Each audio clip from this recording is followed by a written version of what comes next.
Leitura da abertura do Dominação Masculina de Pierre Bourdieu. Capítulo A Eternização do Arbitrário. Este livro, em que pude precisar reforçar e corrigir minhas análises anteriores sobre o mesmo tema, apoiando-me no grande número de trabalhos dedicados às relações entre os sexos, põe em questão explicitamente a questão obsessivamente lembrada pela maior parte dos analistas e de meus críticos, da permanência ou da mudança, constatadas ou desejadas, da ordem sexual. É de fato a importação e a imposição desta alternativa ingênua e ingenuamente normativa que levam a perceber, contra toda evidência, a constatação da constância relativa das estruturas sexuais e dos esquemas através dos quais elas são percebidas como uma maneira condenável, imediatamente condenada, falsa, imediatamente refutada. Lembrando todas as transformações na situação das mulheres, de negar e de condenar a mudança desta situação. Agora eu vou fazer meu comentário aqui, parágrafo a parágrafo. São 4 parágrafos apenas. Só nesse primeiro ele já chega destruindo todo mundo. Claramente está acima dessas problematizações dos problematizadores de baixo nível, mas desceu do troninho dele, foi lá dar atenção para os plebeus que estão fazendo palhaçada. Então ele fala uma coisa que eu não teria falado tão bem quanto ele, mas que é verdade e a minha forma de descrever é só pior. Mas eu já tinha falado, já falei várias vezes disso. É a própria insistência bizarra da negação da naturalidade, ou da negação da artificialidade, ou da negação das razões de existência dos modos de vida atuais, ou dos modos de vida de qualquer época, na verdade, mas dos atuais especialmente. Você pode reclamar tanto que, olha só que porcaria que virou a relação por causa do feminismo. Ou você pode dizer, olha só que porcaria que virou a relação porque todo mundo está imerso no conservadorismo ainda. Tanto faz. Trata-se sempre de condenar as relações como elas são. A insistência dos dois grupos principais é o elemento que desperta a desconfiança. Raramente grupos veem-se forçados a repetir obsessivamente, obcecadamente certos ditos, certos slogans, a menos que seja numa época de eleição específica com relação a alguma PEC ou alguma coisa assim. Geralmente, quando surge algum slogan que organicamente se normaliza, se impõe, tem uma boa razão. Não necessariamente um slogan, mas uma crença, uma ideia. Geralmente, quando ela viraliza, é porque tem algo por trás dela que está viralizando com ela, através dela, e ela é o mero invólucro daquilo que está viralizando.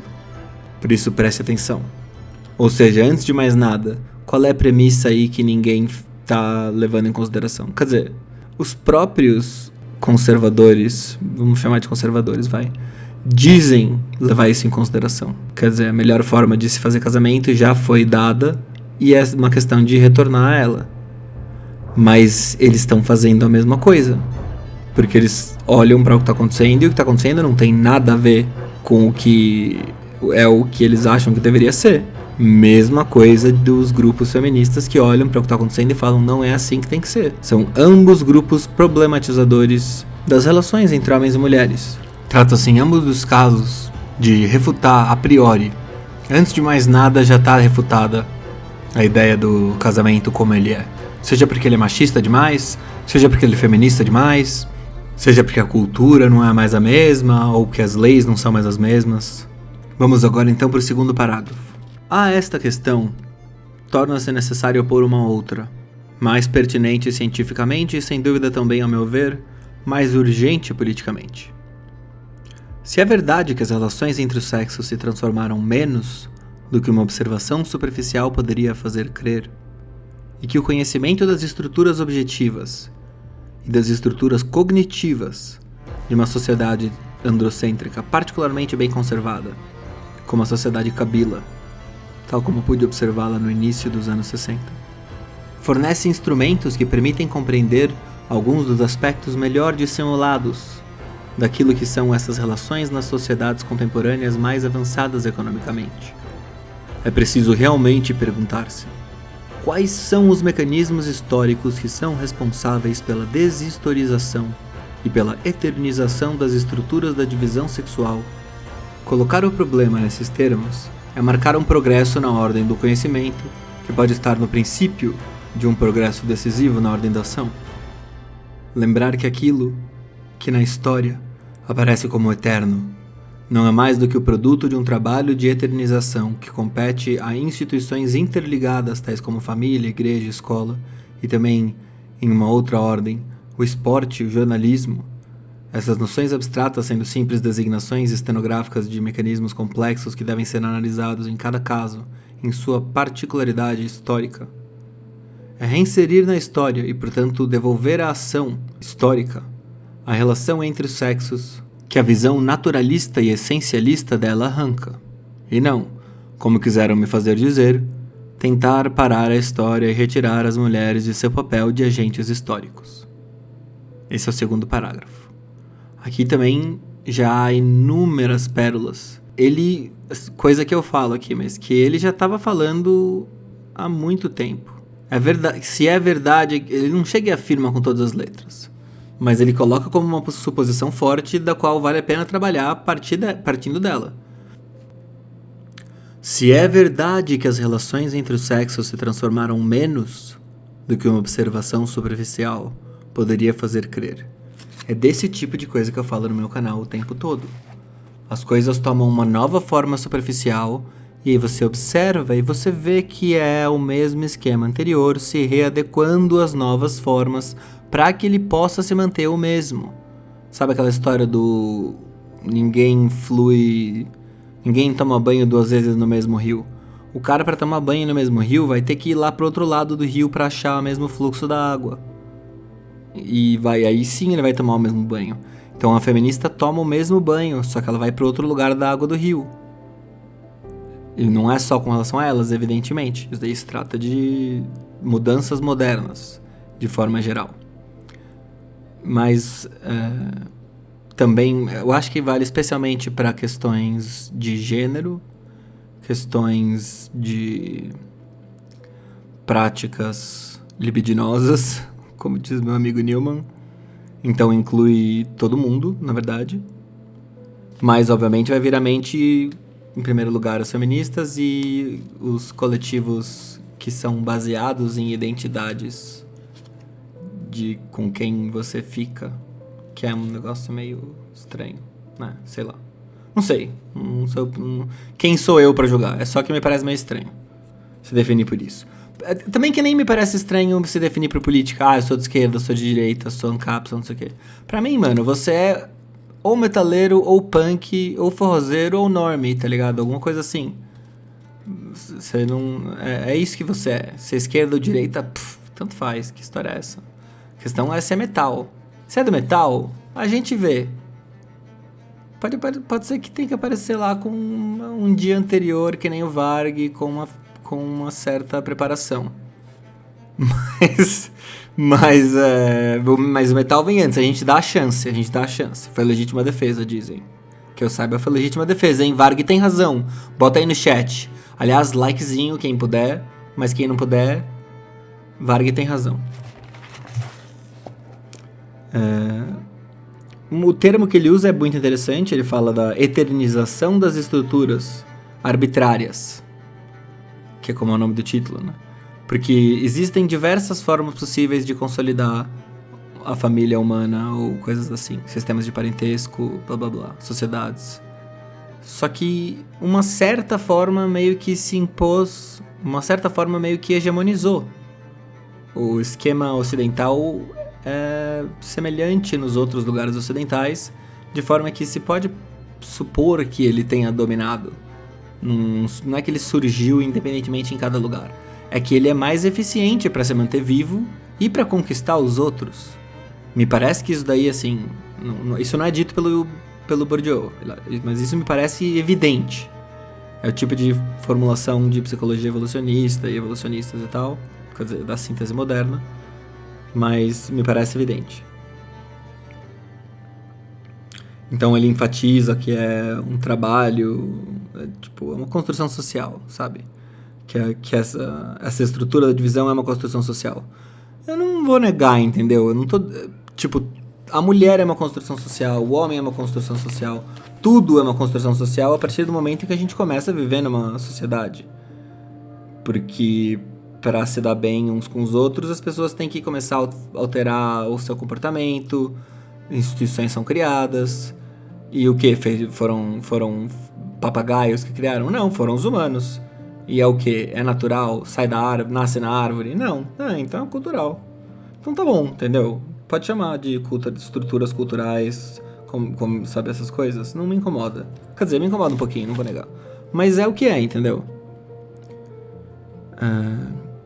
Achei interessante também que ele fala que o esporte e o jornalismo, não só a família, a igreja e a escola, mas que o esporte e o jornalismo servem funções nessa história de eternização do esquema arbitrário. Mas só pra completar, quer dizer, por que será que todo lugar do mundo tem o mesmo esquema de eternização, entre aspas, arbitrário? Será que é tão arbitrário assim? Eu remeto aqui ao livro do Umberto Eco, citado no filme do Castanhari. O Castanhari fez um vídeo lá sobre o que é feixismo e... olha, chorou geral da direita, né? Mas eu olhei e falei, ué, ótimo filme. Por quê? Porque o que ele fez? Pegou um livro do Umberto Eco e falou, vou passar a visão do Umberto Eco. E passou. Tava pelo que, assim, eu não li esse livro do Umberto Eco. Nem pretendia. Mas me pareceu razoável. As proposições colocadas como um fascismo eterno possível me pareceram razoáveis. Só que daí tem o outro lado da moeda, que é assim, eu vou te dizer por que elas são tão comuns e sempre voltam. É a coisa mais óbvia do universo. Você observa, vai lá, revê o vídeo do Castanhari sobre quais são, ou qualquer outro vídeo falando do fascismo eterno do Umberto Eco, que diz que, sabe, que cita características, o Henry Bugalho acho que fez um vídeo disso também, mas que cita 10 características que constituiriam esse fascismo eterno. Basicamente é tudo aquilo que funciona para manter uma sociedade viva, para vencer inimigos, para sobreviver, para proliferar e para prosperar. É fascista porque é impositivo, mas garante a sobrevivência.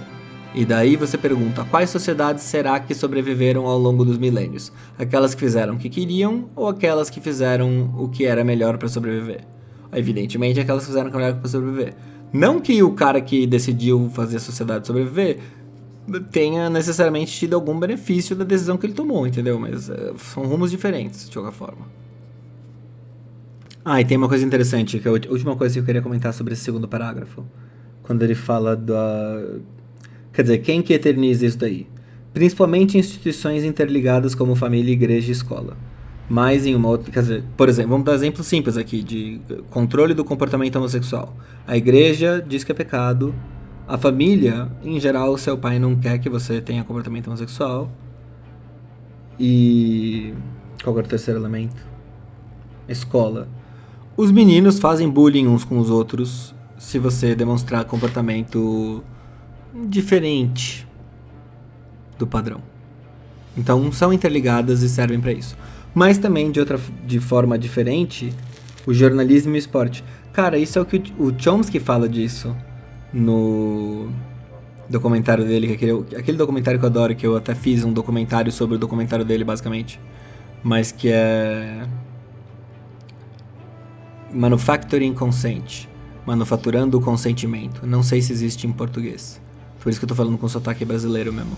Manufacturing Consent. Procura aí, se quiser ver. Manufacturing Consent. Manufaturando o consentimento. Ou... consentimento mesmo é o melhor termo pra traduzir.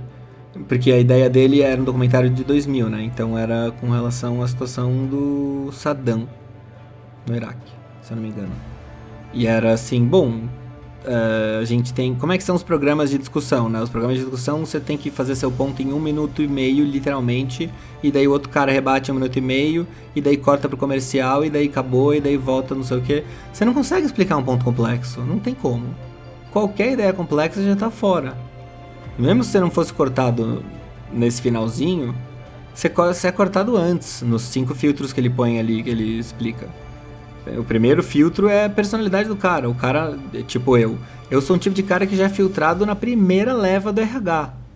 Eu tenho pensamento independente. Eu questiono o método do RH na cara do cara do RH. O cara do RH tá fazendo... Quer dizer, o cara... onde já se viu um homem trabalhar no RH, né? Se tivesse cota de verdade, teria cota pra homem no RH. Porque seria muito melhor pra gente ser contratado. Porque, pelo amor de Deus, vem umas mulheres perguntar de horóscopo... E daí, onde você se vê daqui a 60 anos? Como você se vê daqui a 60 anos? Cara, essas perguntas só têm uma função: selecionar obediência.